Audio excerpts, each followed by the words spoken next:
Hello guys, যদি তোমাদের mobile hang করে বা স্লো হয়ে যায় তাহলে এই একটা সেটিং খুবই ইম্পর্ট্যান্ট। এই একটা সেটিং খুবই যত তাড়াতাড়ি সম্ভব করে নাও, মোবাইল হ্যাং করা বন্ধ হয়ে যাবে।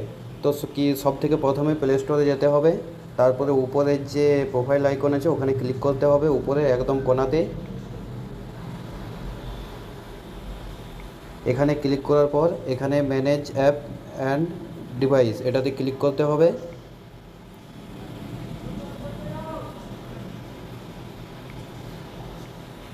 তারপরে উপরের দিকে দেখো ম্যানেজ আছে, ম্যানেজে ক্লিক করতে হবে। তারপরে এখানে যে লেখা আছে থিস ডিভাইস কোণাতে, এটাকে থিস ডিভাইস এটাকে নট ইনস্টলেড করতে হবে।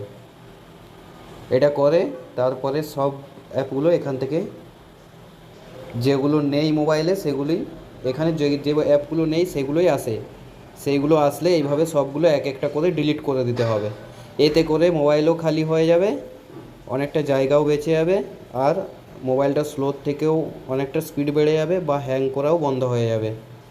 এইভাবে প্রত্যেকটি অ্যাপসকে ডিলিট করে দিতে হবে, রিমুভ।